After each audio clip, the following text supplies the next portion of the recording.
Sud Radio, mettez-vous d'accord, 9h-10h, Valérie Expert.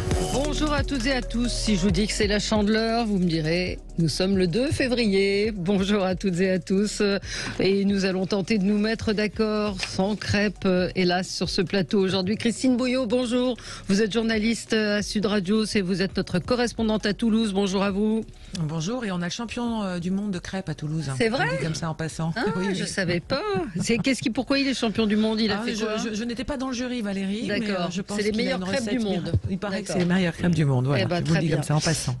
François Calfon, membre du bureau national du PS. Bonjour. Ancien député. Kevin Bossuet, professeur d'histoire en Seine-Saint-Denis. Bonjour à vous. Et Pascal Bataille, animateur, producteur, chef d'entreprise. Bonjour à vous. Pas mal de sujets dans l'actualité. Hier, on n'a pas énormément parlé de la hausse de la délinquance, de ces chiffres, avec un sondage ce matin dans le Figaro sur la crainte des Français et l'inquiétude face à cette hausse de la délinquance. Et puis la une du Parisien sur l'agressivité au volant. Vous vouliez l'évoquer, Pascal. Oui. On pourra en dire quelques mots. La retraite des seniors, la retraite, est-ce qu'il faut un index des seniors plus efficace avec des contraintes? Et puis asile, immigration, des titres de séjour pour les métiers en tension. Bref, beaucoup de sujets aujourd'hui. Tour de table de ce qui a retenu votre attention. Kevin, c'est un coup de cœur pour une fois. Oui, pour une fois, oui. Oui, c'est un coup de cœur parce que lundi, Elisabeth Borne et Madame Rome ont présenté notamment un futur projet pour lutter contre le racisme et l'antisémitisme qui dit qu'une visite d'un site mémoriel sera obligatoire au cours de la scolarité d'un lycéen et d'un collégien. Moi, je trouve ça plutôt bien. Je trouve que, en effet, le fait de visiter, par exemple, un site comme Auschwitz ou même le mémorial de Drancy, ça permet vraiment aux élèves de s'immiscer dans ce qu'a été la Shoah, dans ce qu'a été les heures les plus sombres de notre histoire, et le fait que ça devienne obligatoire, j'ose espérer qu'il y aura évidemment de l'argent supplémentaire pour nous aider à faire ces voyages scolaires, parce qu'on en fait déjà plein, des voyages scolaires, des visites dans des mémorials, etc. Mais le problème, souvent, on manque d'argent, donc j'espère en effet que ça suivra des faits. Et je pense que vraiment, les élèves peuvent comprendre ce qu'a été la Shoah. Moi-même, professeur d'histoire, je n'avais pas très bien compris ce que c'est. Enfin, j'avais compris, mais quand on est sur place, c'est différent. Auschwitz, quand j'ai visité des camps comme Maïdanek, etc., j'ai pu comprendre vraiment ce que c'était. Et souvent, il y a des élèves qui sont allés à Auschwitz avec leurs parents, par exemple, et qui ne visitent pas les bons lieux, qui ne visitent pas la Jugendrampe, qui ne visitent pas le sauna, tous ces lieux qui sont pourtant symboliques, qui aident à la compréhension. Donc, le fait qu'on puisse rendre obligatoire ce genre de visite, je trouve ça plutôt bien. Donc, pour une fois, bravo au gouvernement. Oui, mais est-ce qu'il y aura les moyens de le faire et de les emmener dans ces... C'est toujours le même sujet. C'est la question. Mais la question aussi que je vous pose à vous, quand vous avez emmené... Vous êtes arrivé d'emmener des élèves sur des lieux de mémoire. Ça m'est arrivé. Est-ce que ça les fait changer de comportement? Parce que je rappelle que vous enseignez en Seine-Saint-Denis, que c'est pas toujours facile d'enseigner la Shoah. Est-ce que la visite... amène une perception différente? Oui, parce que la visite est préparée, il y a plusieurs cours en amont, et puis il y a quand même, quand vous allez sur les lieux, il y a quand même quelque chose de solennel, il y a quand même quelque chose qui est organisé pour que se rende compte de la gravité des faits. Et pour le coup, à chaque fois que j'ai amené des élèves sur des sites mémoriels, ça s'est plutôt très bien passé. Ils avaient beaucoup de questions et ça les aidait à comprendre. Par exemple, quand je les ai amenés au château de Versailles, ils pensaient qu'à bouffer des chips le midi. Au château de Vincennes, c'était la même chose. Mais les sites mémoriels, ils sont plutôt réceptifs et on leur parle de la Shoah, d'Hitler, etc. depuis la tendre enfance. Donc là, ils se disent enfin, je vais comprendre ce qui s'est passé. Donc non, pédagogiquement parlant, c'est utile. Très bonne chose. Christine, coup de cœur. Oui, alors un coup de chapeau plutôt, parce qu'on a beaucoup décrié la science pendant ces dernières années, et la question des vaccins aussi, désolé, mais on est à 3 jours de la journée mondiale de lutte contre le cancer. Et hier, on a assisté ici à l'Oncopole, c'est-à-dire l'Institut universitaire du cancer, un institut national avec celui de Paris, au résultat d'essais cliniques qui ont été lancés il y a 2 ans sur des patients, sur ce qu'on appelle les vaccins thérapeutiques contre le cancer. Alors, ce sont des vaccins absolument géniaux parce qu'ils sont révolutionnaires, ils sont surtout personnalisés.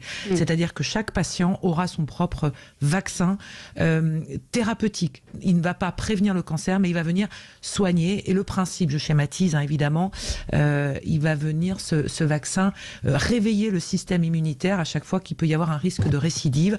Donc ça fonctionne comme ça. Le résultat est très positif. Tous les patients, les 6 patients qui sont rentrés dans l'étude clinique il y a 2 ans, les 6 patients vont bien. Donc c'est vraiment un formidable espoir présenté par les médecins et les chercheurs de l'Institut universitaire du cancer de Toulouse en Coppole. Maintenant vont rentrer une centaine de patients dans ce schéma et ce processus thérapeutique. On est encore loin de l'autorisation de mise sur le marché, mais on peut dire aujourd'hui que la science avance et le traitement et les traitements autour du cancer font des progrès, puisqu'on a eu les chiffres aussi cette semaine sur l'évolution du taux de survie quand on est atteint d'un cancer qui est aujourd'hui de 1 sur 2, quasiment 50%. Ça ne veut pas dire qu'il ne faut pas faire de prévention, mais toujours est-il que la recherche continue d'avancer avec des progrès qui sont remarquables. Voilà, coup de chapeau aux chercheurs de l'Ocompol à Toulouse. Ils ne sont pas les seuls, mais voilà. Pour une fois qu'il y a des choses positives et, et que ce vaccin peut fonctionner, je ne sais pas si vous avez François évidemment Calfon, qu'on ne peut que partager ce coup de chapeau. Simplement, moi j'appelle à notre vigilance collective sur l'absence de souveraineté totale en matière de médicaments. Bien sûr. Alors, aussi simple que l'Augmentin ou le Doliprane, mais aussi les anticancéreux, quand on sait que 99% des substrats pour construire les médicaments sont en Asie, c'est-à-dire en Chine, en Inde, etc., et qu'on tarde à relocaliser la production, ce qui était pourtant le monde d'après promis par Emmanuel Macron, on se dit qu'on a quand même sur les basiques un problème de souveraineté. Alors j'entendais monsieur Véran, qui s'y connaît quand même, dire ah oui mais les gens ne souhaitent pas avoir des usines type Céveso près de chez eux. Mais je crois qu'à un moment donné il faut prendre en charge les éléments souverains, parce que c'est quand même dommage de mourir parce qu'il n'y a pas les médicaments nécessaires. Je voudrais, puisqu'on est vous évoquiez la santé, ça c'est un lien très éloigné, mais beaucoup de gens ce matin se sont réjouis de voir que les sénateurs avaient voté, ils avaient adopté un amendement qui permettait d'inscrire l'IVG dans la Constitution. Alors, je ne voudrais pas qu'on se leurre sur ce qui s'est passé, c'est-à-dire que on est très très loin d'inscrire le droit à l'IVG, parce que c'est une dérive, c'est une petite, un petit truc qu'ils ont fait hier. J'arrive pas à trouver mes mots ce matin. Ils ont transformé le mot droit à l'avortement en liberté à l'avortement. Et cela parce qu'ils ne voulaient pas. Il y a une grosse nuance. Ils ne voulaient pas que cet amendement soit adopté en l'état. Donc ils ont voté parce qu'ils ils ont voté sur le fait qu'on pourrait l'introduire. Sauf que cette nuance entre droit et liberté n'est pas la même chose. Et puis on est très loin de l'inscrire dans la Constitution, que ce soit bien ou pas, j'en sais rien, mais c'est une petite manip quand même de la part des sénateurs LR en particulier, qui ne souhaitent évidemment pas, qui ne souhaitent pas qu'on inscrive l'IVG dans la Constitution. Et il faudra un référendum en plus. Donc on n'y est pas du tout. Il faut d'abord qu'ils se mettent d'accord. De souligner cette nuance qui est extrêmement importante. La sémantique est indispensable. L'analyse de la sémantique est indispensable. Et effectivement, la différence entre liberté et droit, c'est essentiel. C'est pas rien ce qui s'est passé effectivement au Sénat. Comme dit un médecin, le chemin de la constitutionnalisation de l'IVG reste ouvert. Donc ça, c'est le côté positif. Mais c'est vrai que ça minimise grandement la portée de l'inscription de l'IVG dans la Constitution. Ce mot de liberté et de droit est très important. Ouais, disons que ça renvoie sénateurs et députés en commission, puisqu'il va falloir qu'ils se mettent d'accord sur les mêmes termes. Donc la discussion n'aura plus lieu au Sénat, qui était effectivement plutôt, puisqu'il y avait déjà eu un texte qui avait été présenté, je crois, pendant l'été, qui avait été retoqué. Donc cette subtilité du sénateur LR, Philippe Bas, de changer, il dit: la loi détermine les conditions dans lesquelles s'exerce la liberté de la femme de mettre fin à sa grossesse. Donc comme vous le dites, ils ont éliminé le mot IVG, mais maintenant c'est en commission mixte paritaire qu'il va falloir trouver un texte sur les termes, mais vous n'êtes plus devant vos sénateurs qui sont à majorité contre l'inscription dans le droit. Inscrire l'IVG dans la Constitution n'a strictement aucun sens. Je ne vois aucune force politique dans notre pays vouloir mettre fin à l'IVG. Enfin, ça n'a strictement aucun sens. En outre, la différence entre droit et liberté, pour moi, c'est fondamental. Parlez-en aux États-Unis. Les femmes sont libres de pouvoir avorter. Si on fait passer ça comme étant un droit fondamental, c'est-à-dire on remet en cause, par exemple, la liberté de conscience du personnel médical. Et moi, ça me pose en effet question. Je suis pour l'avortement. Je pense que c'est une avancer. Simplement, il ne faudrait pas non plus qu'on aille vers une banalisation, qu'on aille vers le fait qu'un enfant puisse être un objet. Vous savez que l'avortement, c'est un acte médical qui est quand même atroce avec des conséquences psychologiques. Ouais. Et il y a bien d'autres choses pour éviter d'être enceinte. Il y a évidemment Kevin, moi ça me fait toujours pas marrer, pardon de dire ça pour le coup, d'entendre des hommes parler de ça. Je connais pas beaucoup de femmes, et j'en connais beaucoup qui ont avorté, qui les fait de façon légère et totalement joyeuse, en se disant bah oui c'est pas grave, etc. C'est quelque chose de lourd, difficile psychologiquement. Donc voilà, l'inscrire dans la Constitution. Disons que si le combat de la gauche aujourd'hui, c'est d'inscrire dans la Constitution l'IVG, franchement, elle a peut-être autre chose à faire. Ouais. Non, moi je pense qu'on a la chance, entre guillemets, elle peut rester cette chance ou ne pas rester, de ne pas avoir le même type de conflit qu'aux États-Unis entre pro-choice et pro-life, où ils en viennent aux mains, voire au meurtre. Et je pense que c'est assez sacré. Après que le débat soit légitime, il est légitime. Voilà, en gros. Et on voit bien qu'au Sénat, voilà, c'est l'influence de M. Retailleau et d'une certaine droite de l'ouest de la France, qui est la même d'ailleurs, qui veut réhabiliter Charette, n'est-ce pas? Le camp du mal. Non, mais je comprends pas que ce soit encore un le fascisme ventripotent, les bottes noires. Attendez, c'est vous qui vous qualifiez comme ça. Hein. Moi, je ne me serais pas permis. Si vous dites que vous êtes le fascisme ventripotent et le camp du mal, c'est votre problème. C'est pas le mien. Pas tous en même temps. On va marquer une pause. Vous pourrez dire un mot, Pascal, si vous le souhaitez, dans un instant. Mais c'est fou qu'on en soit effectivement encore à débattre de l'IVG. Donnons plutôt des moyens aux médecins qui veulent pratiquer l'IVG, qui aujourd'hui n'en ont pas forcément les moyens. C'est compliqué aujourd'hui pour les femmes d'avorter en France, parce qu'il y a de moins en moins de médecins qui veulent le faire pour diverses raisons. À tout de suite. Sud Radio, mettez-vous d'accord, 9h-10h, Valérie Expert. Avec vous sur Sud Radio jusqu'à 10h pour commenter l'actualité. François Calfon, votre coup de gueule, Mais le coup de gueule, c'est qu'il y a eu, soi-disant, une opération main propre de Zelensky vis-à-vis de la corruption en Ukraine. Il faut savoir que l'Ukraine est candidate depuis longtemps à rejoindre l'Union européenne, c'est un pays qui a l'un des indices de corruption les plus forts. Et là, puisqu'il va y avoir une visite des membres de l'Union européenne et de l'OTAN pour accroître ou non les subventions à la guerre, il y a eu des opérations opportunistes, très visuelles, pour lutter contre la corruption auprès de certaines personnes très choisies.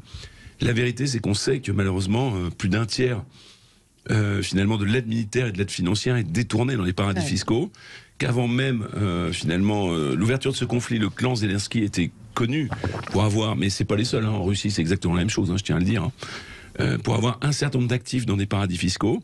Voilà, c'est un problème. Et plus largement, parce que je pense que c'est un coup d'épée dans l'eau très clairement, pour faire baisser la pression sur le pouvoir ukrainien. Plus largement, on voit bien qu'il y a une logique business qui est en train de s'enclencher dans cette guerre de manière forte. C'est-à-dire que les Américains reviennent au cœur de l'Europe, imposent y compris aux Polonais, aux Allemands, les ventes d'armes américaines. Donc il y a une sorte de système qui est en train de se mettre en place. La guerre s'insère de ceux qui meurent au front pour leur indépendance, ceux qui vivent dessus, y compris en Ukraine, et les industries de l'armement qui trouvent là un débouché. Donc j'appelle notre attention collective sur le fait qu'il n'est jamais interdit de réfléchir et de laisser parler seul la logique de guerre, surtout quand on sait que le front actuel n'a quasiment pas bougé depuis 6 mois ou 1 an, quasiment pas bougé, mais les estimations du nombre de morts, c'est entre 150 000 et 260 000. C'est-à-dire qu'il y a une verdinisation de ce conflit qui n'amène absolument à rien. Donc essayons de changer nos lunettes sur ce conflit.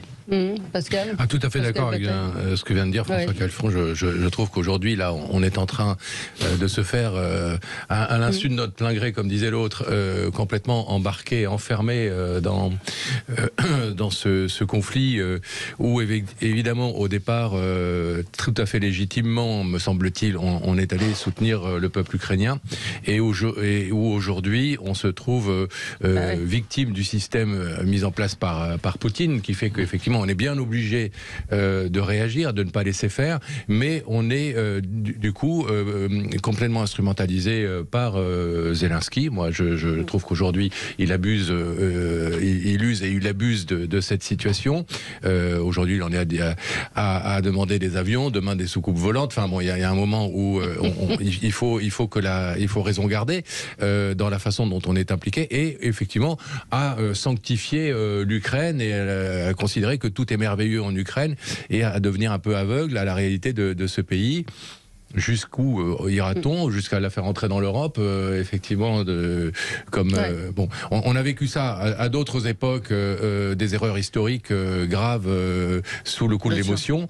La Libye, par exemple. Voilà. Aujourd'hui, ne recommettons pas cette erreur. Et quand François Calfon dit réfléchissons, c'est quelque chose qui devrait résonner très fort ces temps-ci. Ouvrons les yeux, et c'est valable sur plein de sujets d'ailleurs. Mais je note une évolution dans l'appréciation des Français, même des commentateurs, où tout le monde a foncé effectivement tête baissée tête baissée. C'était normal. C'était normal, mais absolument. l'issue à la guerre, c'est la politique, c'est pas la guerre. Ouais. Kevin Bossuet. Non, mais Monsieur toujours Zelensky, le manque de nuances. Monsieur Zelensky a tout à fait compris comment fonctionnait le monde moderne, la communication. Il joue la bataille de l'opinion publique pour obtenir le plus possible, parce qu'on sait très bien que c'est l'opinion publique qui fait basculer les gouvernements. On l'a vu par exemple avec l'Allemagne. Il a tout à fait raison de le faire. Il faut quand même signaler que c'est Poutine l'agresseur, qu'à travers ce conflit, on défend également des valeurs, la souveraineté nationale, on défend les valeurs progressistes contre un pouvoir poutinien qui est quand même autocratique, qui est très conservateur. Donc à un moment donné, on joue aussi, il y a aussi une guerre de civilisation derrière, même si évidemment Zelensky n'est pas tout propre et l'Ukraine n'est pas tout propre, mais la volonté de Zelensky, il voit à long terme aussi, c'est l'intégration évidemment de l'Ukraine à l'Union européenne, mais évidemment que ce pays n'est pas prêt. Il faut aller au-delà de ça, parce qu'effectivement ce qui se joue ici aujourd'hui aux frontières de l'Europe, mais se jouera le rapport, le fameux mémo du général américain qui a filtré hier sur la possibilité d'une guerre entre les États-Unis et la Chine à l'horizon 2025-2027, et me semble-t-il devraient tous nous alerter et nous alarmer. Pourquoi ? Parce qu'effectivement ce qui se joue ici en Europe, ça risque de se jouer pour Taïwan dans des années très proches, et avec effectivement les mêmes conséquences. Voilà. Je voulais juste donner un chiffre, pas deux, mais vous allez voir que c'est très signifiant. On dit que le besoin de financement des retraites, c'est 15 à 16 milliards. Je ne discute même pas de ça. Le budget militaire revu par Emmanuel Macron dans la nouvelle loi de programmation militaire, c'est 400 milliards d'euros, c'est-à-dire 200 milliards de plus. Donc, est-ce qu'on a envie de... Alors, on ne choisit pas tout seul, mais est-ce qu'il faut, à ce point, finalement, être simplement dans faire parler les armes? Parce que, bien sûr, les besoins sociaux, il faut bien sûr s'armer.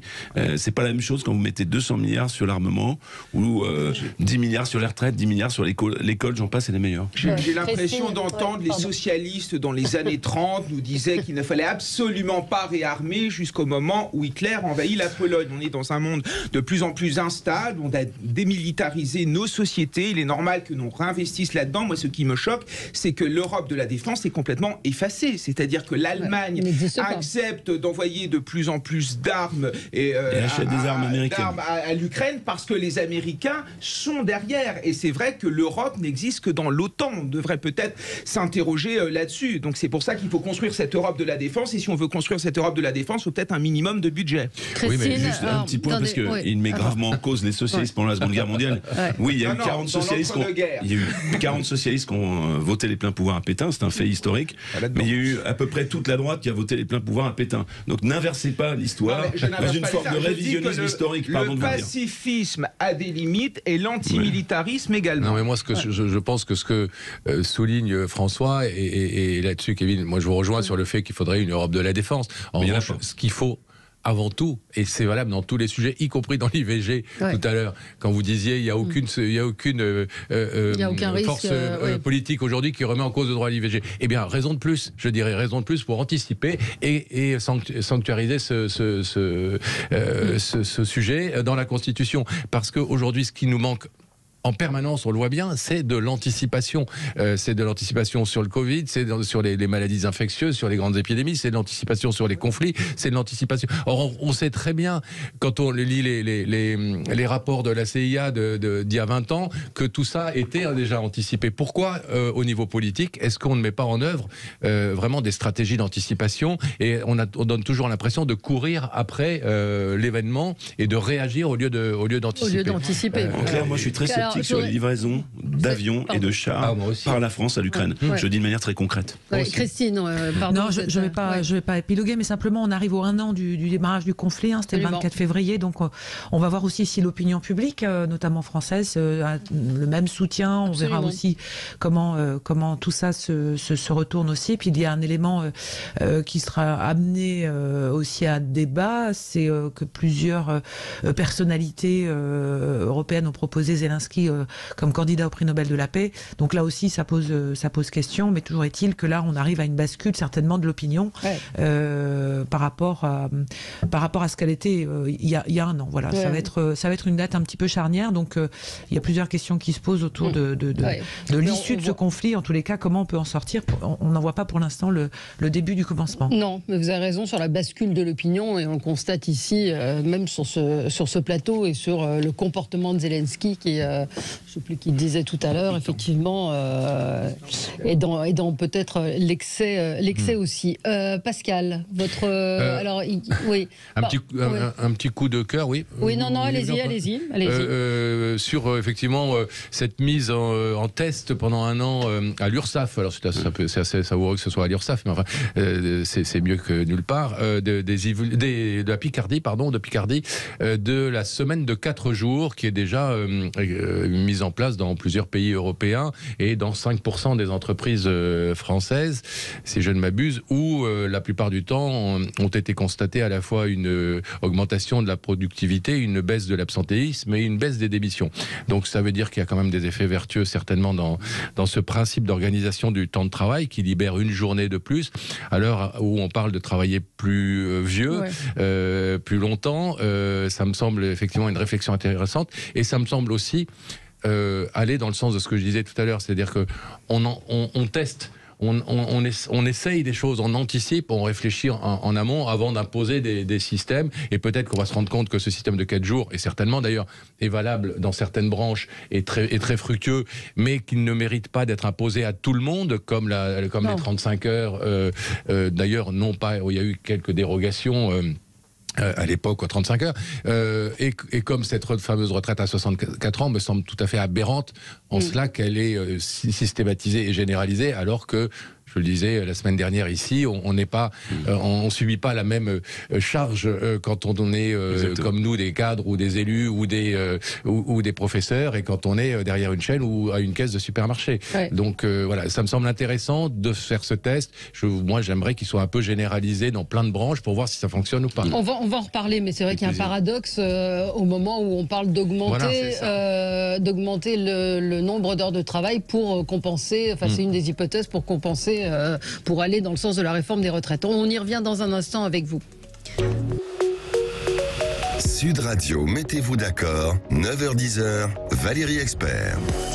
Avec vous jusqu'à 10h, nous parlons de cette expérience qui est tentée dans plusieurs endroits. En fait, il y a même une entreprise dans le Nord, une entreprise du Nord, qui est passée à la semaine de 4 jours. C'est un sujet dont on parle beaucoup aujourd'hui. Le gouvernement voudrait expérimenter cette semaine, sans perte évidemment de salaire, 4 jours payés 5, chez des fonctionnaires de l'URSSAF en Picardie. Mais il y a déjà une société à Bapaume, des poseurs de douche qui ont expérimenté. Et ce n'est que du bénéfice pour l'entreprise. Moi, je suis très passionné par ce qui se passe dans le monde du travail, puisque les schémas anciens explosent. Il n'y a que les gens anciens qui gardent les schémas anciens.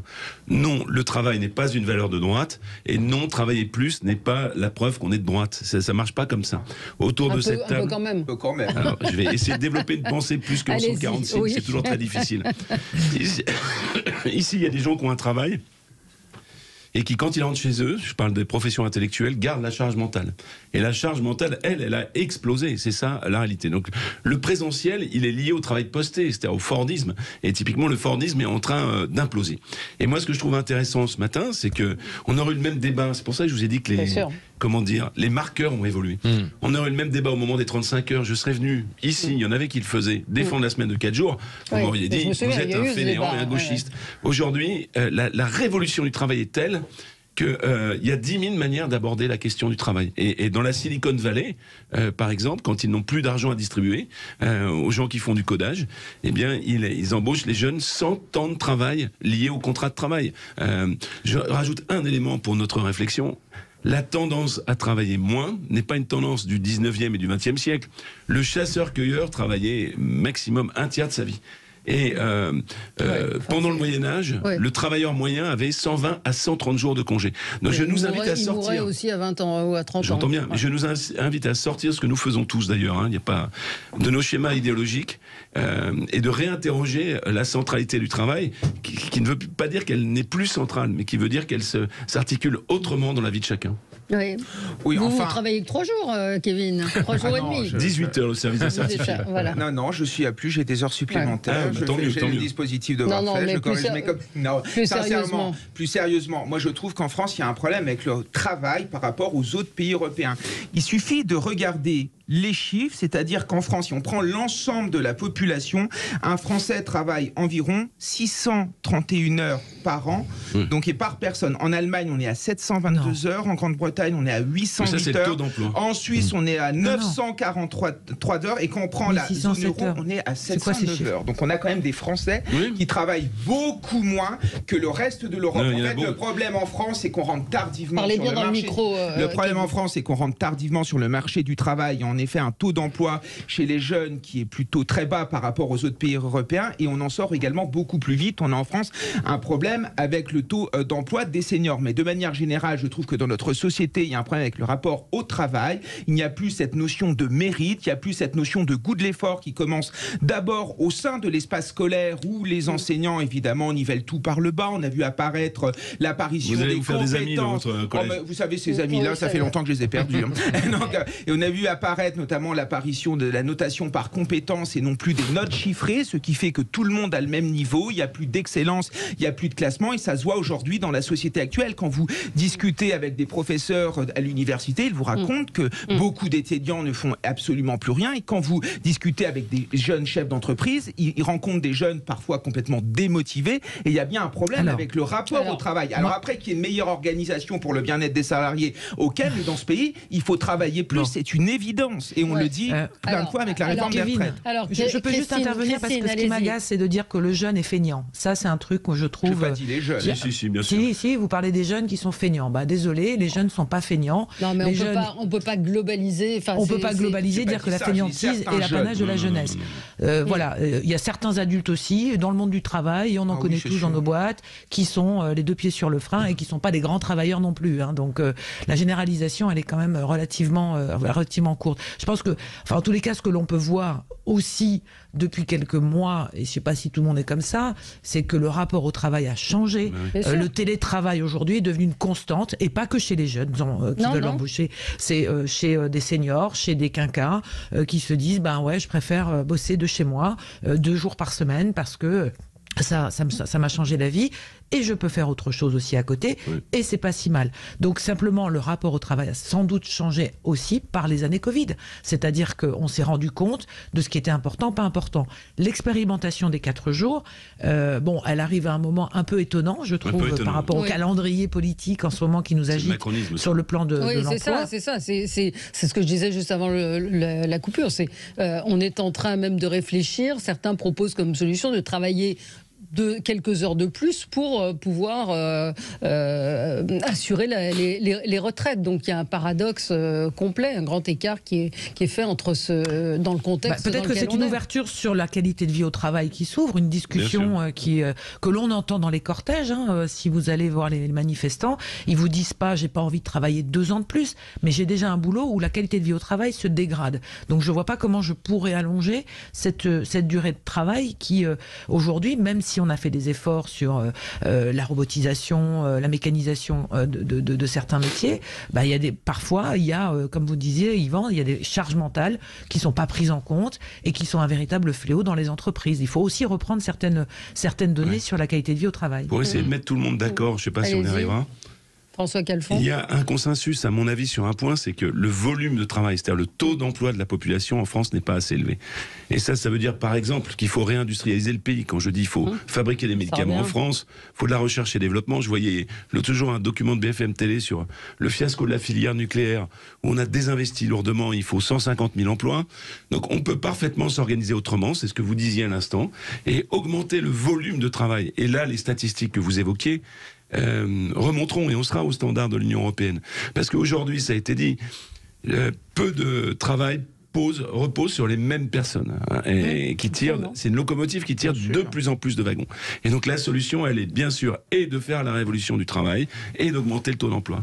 Oui, je pense qu'il y a façon effectivement de réconcilier Kevin et François en disant que ce qui est en cause aujourd'hui, c'est la façon dont on travaille et faire réaimer le travail. C'est pas forcément faire travailler les gens plus, c'est les faire travailler mieux et de façon plus nombreux à travailler, mais pas chacun davantage. Pas forcément. Travailler mieux, effectivement, et ça passe par la réindustrialisation, ça passe aussi par le fait de la part des entreprises de savoir peut-être donner des conditions de travail meilleures, des salaires plus en adéquation avec plus d'intéressement, plus de participation, plus de motivation. Donner du sens. On entend beaucoup aussi. Aujourd'hui, on cherche 200 000 de ce qu'on fait. Pardon, Christine. Oui, je disais, Pascal, c'est qu'il y a aussi beaucoup d'entreprises et de DRH qui vous disent, pour recruter, on est obligé de donner du sens au poste que l'on propose. Parce que sinon, les gens ne viennent pas. Mais aujourd'hui, c'est un vrai sujet. Bon, je veux dire, le sens, c'est aussi à vous. Pardon, c'est à vous de le trouver aussi. Je redonne l'exemple de l'infirmière qui fait la prise de sang. Ça fait 35 ans qu'elle fait ce métier, elle adore son métier, elle continue. Et elle me dit, aujourd'hui, j'ai des jeunes infirmières qui ne veulent pas venir faire ce métier. Et qui vont... Très vite. Pardon, qui partent très vite. Non, mais elle n'arrive même pas à recruter dans son labo pour faire les prises de sang parce qu'il y a du boulot le samedi. Et elles vont faire. Je lui dis, mais qu'est-ce qu'elles font ? Je le répète, j'ai déjà dit. Elles vont faire de l'onglerie. Je veux dire, le sens, il y a des gens qui trouvaient du sens à être infirmière. Aujourd'hui, elles ne le trouvent plus. Il y a des gens qui trouvaient du sens à être enseignant et qui ne le trouvent plus. Oui, mais les conditions ne sont pas forcément les mêmes aujourd'hui pour une jeune infirmière qui démarre que pour la personne. Moi, j'en connais aussi des infirmières passionnées et effectivement, elles ont démarré dans un autre contexte avec une autre relation à leur mission. Juste d'un mot, il ne faut pas faire d'angélisme non plus. Ça passe aussi par le fait de donner plus de souplesse à l'employeur pour éventuellement licencier quelqu'un qui ne fait pas son boulot. Déjà, en fait. Non, pas vraiment. Pas dans la fonction publique, mais ailleurs ils l'ont. Pas dans les petits, pas dans les PME, peut-être dans des grands groupes, mais pas dans les PME. Et aujourd'hui, je veux dire, aujourd'hui, c'est pas normal qu'en France, on cherche 200 000 personnes dans l'hôtellerie-restauration sans les trouver. Ce n'est pas normal. Peut-être un problème. Juste le point, parce que je voyais Valérie de tordre la bouche sur la question du sens. Je vais oser un gros mot sur ce plateau. Il y a aussi la répartition de la valeur ajoutée. Les jeunes, quand ils voient qu'il y a des gens qui se font des centaines de millions d'euros et qu'ils sont à 2500 balles avec aucune seconde partie de carrière, ils vont faire influenceurs et ils gagnent beaucoup plus et ils n'ont pas de chef. Donc ça, c'est le premier point. Le deuxième, ça c'était le côté gauche. Et j'ai un coup à gauche et un coup à droite. Le deuxième, c'est que on ne réglera pas la question des emplois publics, des emplois de première ligne simplement avec l'argent. C'est pas vrai. C'est-à-dire qu'à un moment donné, il faut quand même que cette société se ressaisissent sur la question de l'intérêt général. Et cela suppose que les dirigeants administratifs, politiques, affichent plus de vertu d'une certaine manière. Alors c'est vrai que c'est un petit peu neuneux de dire ça, mais je crois fondamentalement que, par exemple, la question de l'hôpital, vous le disiez à l'instant, plus de vertu, bien sûr, mais aussi un droit consacré à la deuxième partie de carrière. Aujourd'hui, je suis aide-soignante. Les passerelles pour devenir infirmière sont pratiquement infranchissables. Donc il faut que ce pays arrête d'avoir une vision aristocratique des carrières de cadre et de cadre supérieur en mode si tu n'as pas fait la bonne école quand tu étais jeune, alors tu resteras employé ouvrier toute ta vie. Ça, c'est un pinsomme. On va marquer une pause. On se retrouve dans un instant avec vous pour continuer nos débats. À tout de suite. Sud Radio, mettez-vous d'accord, 9h-10h, Valérie Expert. Avec vous sur Sud Radio jusqu'à 10h dans la suite de notre sujet à propos de la semaine de 4 jours et de notre rapport au travail. Et Pascal l'évoquait tout à l'heure, ou c'est peut-être François, sur le manque de main-d'œuvre dans un certain nombre de secteurs. 300 000, je crois, dans la restauration, dans le 200 000, oui. 200, moi j'ai entendu 300, mais bon. Et donc, dans le projet qui a été présenté hier, Asile-Migration, cette éventualité de créer des titres de séjour pour les métiers en tension. J'entendais Thierry Marx ce matin, qui est le président de l'UMI, de l'Union des métiers de l'hôtellerie et de la restauration, qui dit que c'est indispensable pour eux. Je ne sais pas qui veut commencer. Écoutez, oui, il faut être concret. Si on va déjeuner dans un restaurant, dans une station balnéaire ou pire à Paris, si vous voulez que votre confit de canard, votre tartare de bœuf, votre hachis parmentier arrive à la table, c'est fait par des sans-papiers en cuisine. Voilà la réalité. Il n'y a qu'à aller dans toutes les brasseries les plus gauloises. Donc est-ce qu'on continue cette hypocrisie ou est-ce que ces gens qui travaillent, qui cotisent, parce qu'ils souvent ils cotisent, est-ce que ces gens-là, on va les laisser dans les caves, dans les arrière-salles de cuisine, ou est-ce qu'il n'y a pas une forme de méritocratie qui justifie, parce qu'ils contribuent à la croissance française? Mais ils sont payés, ils ont des fiches de paye. Oui, c'est le paradoxe, c'est ce qu'évoquait Sophie de Menton une fois ici. C'est qu'ils ont des fiches de paye et ils cotisent. Alors, Darmanin, qui a toujours des formules un peu enfantines, disait il faut être gentil avec les gentils, méchant avec les méchants. Bon, c'est un peu idiot. Mais par contre, des gens qui contribuent, qui travaillent, qui sont courageux, n'ont pas vocation à rester finalement dans la clandestinité et, je sais que je vais choquer, mais au moins c'est un débat, n'ont pas vocation à repartir. Oui, Pascal. Tout à fait d'accord avec ce que vient de dire François Calfon. J'ai rien à ajouter là-dessus. Ça me semble d'une pertinence totale quand on regarde un peu ce qui se passe en réalité dans notre pays. C'est-à-dire que dans les emplois sous-qualifiés, etc., il y a un taux d'immigrés en situation irrégulière qui est complètement exponentiel par rapport au reste des emplois, et il faut faire quelque chose pour ça. Ou alors que les bons Français de souche, évidemment avec tous les guillemets du monde, aillent dans les arrière-cuisines et dans les nettoyer les bureaux et nettoyer les bureaux. Mais sinon, s'ils ne veulent pas le faire, il faut légitimer ceux qui le font. Oui, Kevin. Écoutez, moi je suis pour la méritocratie et je pense en effet que tous ces gens qui travaillent méritent d'être régularisés, méritent un peu de stabilité, et là-dessus je suis évidemment d'accord. Mais moi ce qui me gêne, c'est qu'en faisant ça, on donne raison aux patrons qui ont recruté en toute illégalité ces gens, et pour moi c'est un très mauvais appel d'air. C'est-à-dire qu'on encourage les patrons à continuer à faire cela. De toute manière, à la fin on ne vous dira rien et on régularisera tous les gens que vous avez embauchés illégalement. Et puis il y a quelque chose qui n'est pas compréhensible pour les Français. Vous avez un taux de chômage élevé et de l'autre côté on va chercher de la main-d'œuvre à l'étranger. Donc, on revient sur le débat de tout à l'heure. Pourquoi les Français dits de souche, même si je n'aime pas cette expression, ne prennent pas les emplois dans les restaurants, dans les chantiers, etc. C'est bien qu'il y a un problème de rapport au travail. C'est qu'aujourd'hui, les gens n'acceptent plus les métiers pénibles, veulent, sans forcément avoir de diplôme, être payés le plus possible, et sinon, ils ne se lèvent pas le matin, et sinon, ils ne vont pas travailler. Aller interroger des gens qui travaillent dans la restauration, c'est ce qu'ils vous racontent. Ils embauchent quelqu'un et au bout de 3-4 jours, la personne vient plus parce que c'est compliqué de se lever à 6h du matin. C'est quand même ça le problème. Donc il faut interroger l'ensemble de notre société. Et quand je vois la leçon en gauchisme qu'on a eue tout à l'heure, alors c'est l'irresponsabilité des individus.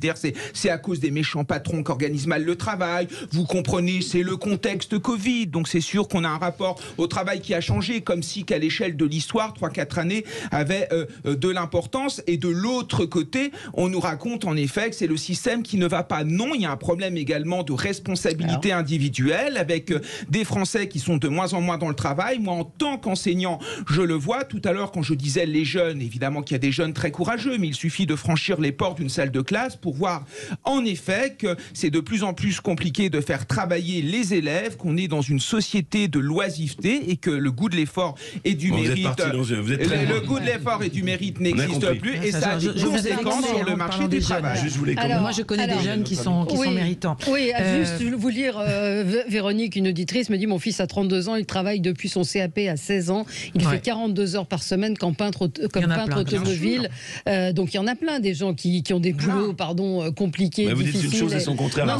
Dire que les gens sont des feignants. Mais le problème, c'est qu'il faut de la nuance. Il y a quand même 200 ou 300 000 emplois. On a eu une diatribe sur la fainéantise généralisée. Il y a toujours eu 200 ou 300 000 emplois. Je suis très respectueux de la gauche du travail. Christine, c'est quand même aujourd'hui très compliqué pour, et Pascal le sait, de recruter dans les hôtels et dans la restauration plus que jamais. Plus qu'avant. plus qu'avant, et tout est combiné. Donc il y a eu un effort qui a été fait sur les salaires, donc il y a eu une remise à niveau des salaires dans l'hôtellerie-restauration, c'est vrai, et c'était un besoin. Il y a une conception de l'organisation du travail qui est complexe, parce que évidemment vous voulez aller au restaurant le soir, et le soir il faut bien que quelqu'un vous serve, donc il y a tous ces métiers-là, et peut-être, je dis bien peut-être, Kevin, peut-être que la solution des 4 jours, alors je prends l'exemple dans la restauration des grands buffets à Narbonne. Pourquoi ? Parce qu'on y est allé plusieurs fois et il expérimente des choses. Il a mis tous ses serveurs à 4 jours par semaine. Il a augmenté les salaires. Mais en termes, je ne parle pas que des salaires, je parle de l'organisation du temps de vie. Et il peut leur proposer et leur demander d'avoir cette fameuse coupure. Parce que c'est vrai que c'est compliqué de trouver quelqu'un qui accepte de venir faire le service à midi. Souvent à Paris, par exemple, les serveurs, ils habitent loin de leur... avec le prix des loyers, vous habitez loin de votre travail. Donc revenir ensuite pour le service du soir, tout ça fait des contraintes qui fait que c'est difficile de trouver la bonne personne. Donc il a mis ces serveurs là-dessus. Donc tout ça, c'est un ajustement. C'est pas l'unique mesure, les 4 jours, mais c'est on va dire une façon de repenser. Regardez par exemple, alors je sais pas comment c'est à Paris, mais en province, le nombre de restaurants qui sont fermés le week-end. C'est-à-dire que les patrons vous disent ouvertement, nous fournissons le repas du midi et du soir, du lundi au vendredi, mais on veut nos week-ends.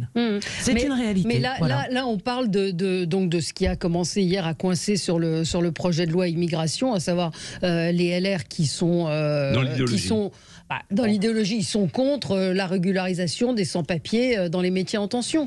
Donc c'est la question qui doit se poser. Est-ce qu'on doit régulariser ces sans-papiers qui ont un job, qui bossent et qui font le boulot que les autres ne veulent pas faire ? Moi je pense, on a eu le débat tout à l'heure, je pense que on s'en sortira pas de ces difficultés qui sont objectives, ça tout le monde est d'accord sur le fait qu'elles soient objectives, par du dogmatisme et de l'idéologie. Ça sert à rien de stigmatiser les gens. Non. On s'en sortira par de l'inventivité. Et je vais même vous dire une chose qui est un peu libérale, j'en suis désolé pour mes amis de gauche dogmatique. L'intelligence de l'organisation du travail ne passe pas que par la loi. Elle passe aussi par de l'intelligence et un droit à l'expérimentation. On a vu les URSAF de Picardie. Et tout cela doit permettre progressivement de changer de système, changer de façon de voir. L'UMI, puisqu'on en parle, les métiers de l'hôtellerie-restauration, il faut distinguer le grain de livret. Il y a des gens qui font vraiment leur travail, qui le font passionnément et qui tiennent à leurs employés.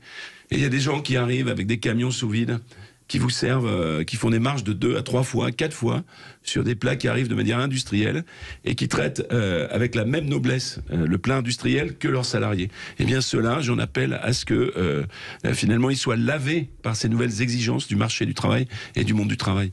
Et Dieu merci, et on a eu le cas dans la boulangerie. Pour les plus jeunes, dans les années 70, on mangeait que du pain blanc dégueulasse, industriel. Et c'était la course au prix. Et il y a eu un renouveau de cette profession qui permet maintenant, alors ils ont d'autres problèmes, mais qui permet maintenant d'avoir du pain de qualité, plus respectueux du métier. Et ben, vous avez plein de gens dans Paris, dans les métropoles, qui ouvrent des boulangeries créatives parce qu'ils sont passionnés. Eh bien, tirons vers le haut ces problèmes-là plutôt que de les tirer vers le bas. Mais vous répondez pas à ma question. Est-ce qu'il faut créer des titres de séjour ? Moi, j'ai dit oui. Oui, pas oui. Fois. Kevin, pour Kevin, vous, c'est un appel d'air. Vous êtes sur la ligne des LR qui disent ça va ouvrir les vannes et appeler... Dans les cas individuels, je pense qu'il faut améliorer la situation de ces gens, mais pas non plus créer d'appel d'air, et qui est une question de principe.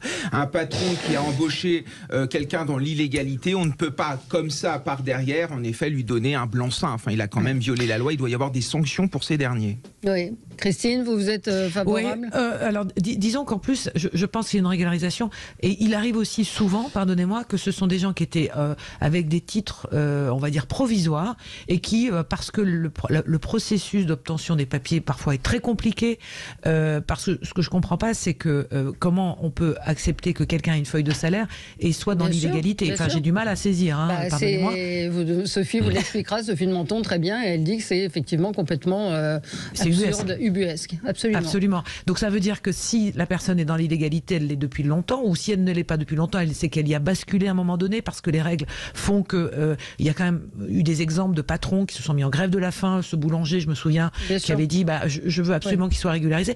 Donc ça veut dire que aussi peut-être qu'en amont, dans la conception des titres de séjour, l'obtention, peut-être qu'il y a des choses à revoir. Je ne suis pas une spécialiste, mais disons que des gens qui basculent dans la clandestinité, il y en a aussi parce que notre système les bascule dans la clandestinité. Donc c'est aussi quelque chose qui est assez ubuesque.